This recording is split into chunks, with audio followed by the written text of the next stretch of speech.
नगर पिथौरागढ़ से लगे दाड़िम खोला के टकोरा गांव में एक महिला अपने 2 बच्चों को छोड़कर और घर में रखी नकदी तथा गहने लेकर फरार हो गई है। परिजनों ने पुलिस में तहरीर देकर मदद की गुहार लगाई है, लेकिन अभी तक पुलिस की तरफ से कोई कार्यवाही नहीं होने पर परिजनों ने नाराजगी व्यक्त की है। फरार हो चुकी महिला के ससुर ने बताया कि उन्होंने मेहनत मजदूरी कर कुछ पैसे और जेवरात जुटाए थे, लेकिन उनकी बहू सब कुछ लेकर बीते 8 अप्रैल से फरार है। अब उनके सामने रोजी रोटी का भी संकट पैदा हो गया है। थाने दौड़े हैं, वहाँ दौड़े हैं, कोई हमारी सुनवाई नहीं हो रही है। जितने भी हमारे पास था धन पानी जो भी था सब दे गई बहू। 18 वर्ष से अधिक आयु के व्यक्तियों हेतु टीकाकरण आगामी 1 मई 2021 से प्रारंभ किया जाना है। इसलिए संबंधित आयु वर्ग के व्यक्तियों के टीकाकरण हेतु पंजीकरण दिनांक 28 अप्रैल 2021 से किया जाएगा। इस हेतु जनपद पिथौरागढ़ में टीकाकरण पंजीकरण हेतु विभिन्न स्थान चिन्हित किए गए हैं, जिसमें जनपद के 8 विकास खंडों के समस्त खंड विकास अधिकारी कार्यालय, समस्त तहसील कार्यालय, समस्त सामुदायिक स्वास्थ्य केंद्र, 5 नगर निकायों के कार्यालय, सुरेंद्र सिंह वल्दिया स्पोर्ट्स स्टेडियम, नया तथा पुराना तहसील कार्यालय भवन, कलेक्ट्रेट भवन, नगरपालिका कार्यालय पिथौरागढ़ के अतिरिक्त नगरपालिका कार्यालय डीडीहाट, धारचूला एवं नगर पंचायत कार्यालय बेरीनाग को टीकाकरण पंजीकरण हेतु स्थल निर्धारित किया गया है। जनपद पिथौरागढ़ में कोविड-19 के बढ़ते हुए संक्रमणों को देखते हुए स्वास्थ्य विभाग एवं जिला प्रशासन द्वारा किए जा रहे रोकथाम संबंधी कार्यों की आज पेयजल मंत्री बिशन सिंह चुफाल द्वारा समीक्षा की गई।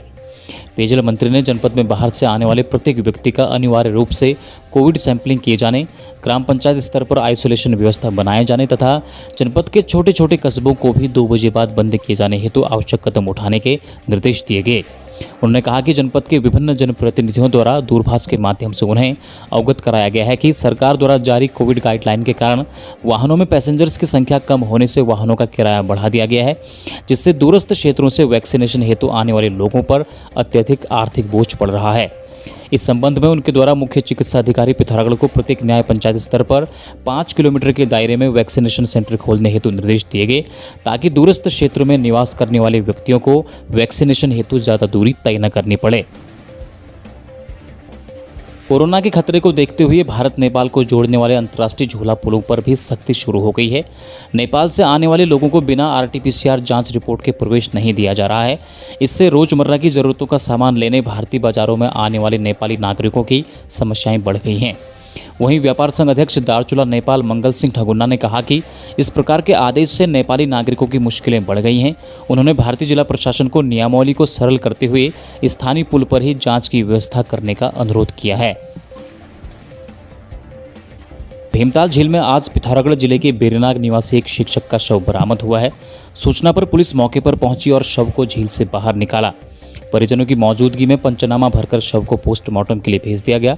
बताया जा रहा है कि पिथौरागढ़ जिले के बेरीनाग के रायआगर निवासी 51 वर्षीय कुंदन सिंह पुत्र नारायण सिंह 17 अप्रैल को घर से इलाज के लिए हल्द्वानी को निकले थे। मुंशियारी के एक गांव में दिव्यांग युवती से दुष्कर्म का मामला सामने आया है। दिव्यांग युवती को अकेली पाकर एक युवक ने घर में घुसकर उसके साथ दुष्कर्म किया और गांव से फरार हो गया। मामले में पुलिस ने मुकदमा दर्ज कर आरोपी की खोजबीन शुरू कर दी है।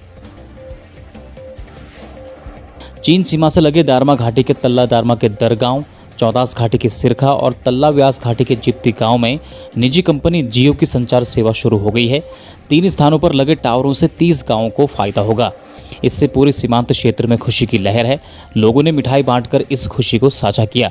संचार सेवा शुरू होने से जहां लोगों को सुविधा मिलेगी, वहीं सीमांत में सूचना तंत्र भी मजबूत होगा। आज 27 अप्रैल 2021 तक जनपद पिथौरागढ़ में कुल 3731 कोरोना पॉजिटिव केस पाए गए हैं, जिसमें से 3279 कोरोना पॉजिटिव व्यक्तियों को स्वस्थ हो जाने पर डिस्चार्ज कर लिया गया है।